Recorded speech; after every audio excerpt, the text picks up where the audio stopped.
Pihak aplikasi Akulaku dan juga Kredivo minta yang galbay pinjol ini dipidana ya. Jadi dua pinjol ini mengusulkan kepada OJK agar yang galbay pinjol itu bisa dipidana. Nah, di sini saya mau bahas karena memang dua pinjol ini pinjol besar yang mungkin saja bisa terjadi. Assalamualaikum warahmatullahi wabarakatuh teman-teman semuanya. Pada kesempatan video kali ini saya ingin membahas tentang aplikasi besar pinjol yang cukup terkenal, yaitu Kredivo dan juga Akulaku. Bukan terkenal sih, sangat terkenal saya yakin, karena hampir semua orang udah tahu ya aplikasi pinjol Akulaku dan juga Kredivo, yang katanya berita berumor itu katanya dua pinjol ini mengajukan ke OJK agar yang galbay dipinjol itu bisa dipidana. Nah, di sini saya mau bahas buat kalian. Memang ya, kalau kita lihat data untuk per hari ini atau hukum hari ini, bahwa pinjaman itu tidak ada yang namanya pidana ya, tidak ada sama sekali. Berapapun uangnya, berapapun pinjamannya, tidak ada. Tetapi apakah ketika ada dua pinjol yang mengusulkan ketika galbay itu dipenjara, apakah bisa? Jawabannya menurut saya tidak akan bisa, teman-teman semuanya. Kenapa? Karena mengingat kalau pinjaman itu sangkut pautnya perdata, itu pertama.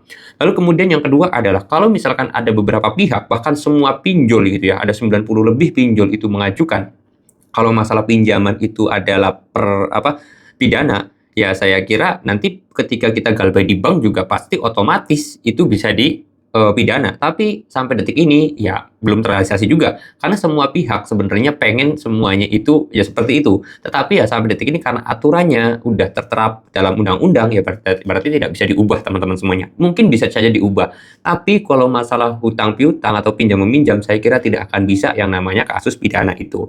Lalu kemudian walaupun pinjol ini sudah besar ya, karena Akulaku dan juga Kredivo mungkin udah capek juga nurunin di lapangan, iya, gaji mereka iya, pengeluarannya besar, gitu kan, tapi tetap masih banyak yang galbay. Mungkin mereka itu karena terlalu frustasi atau mungkin juga terlalu kewalahan gitu kan, terlalu banyak nasabahnya yang galbay, akhirnya mereka mengajukan. Tetapi saya yakin kedepannya pun tidak akan pernah terjadi seperti itu, oke?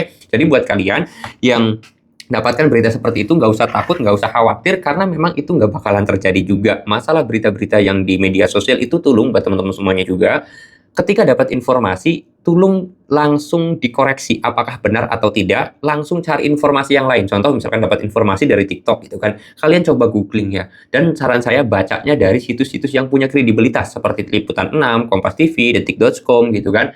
Terus apa lagi tuh? OJK ya jelas ya, CNN, CNBC, itu situs-situs yang sering saya baca juga, yang berkemungkinan besar 90% informasi yang disampaikan itu benar, seperti itu ya. Termasuk saya juga ketika mau bikin video itu saya searching dulu ya di beberapa aplikasi, di beberapa website yang punya kredibilitas seperti itu, oke? Mudah-mudahan bisa menjawab dari pertanyaan kalian. Kalau kalian mau tanya, boleh tinggal DM aja ke Instagram saya atau komen aja di video ini. Saya mau tutup dulu video ini dengan kata Assalamualaikum warahmatullahi wabarakatuh.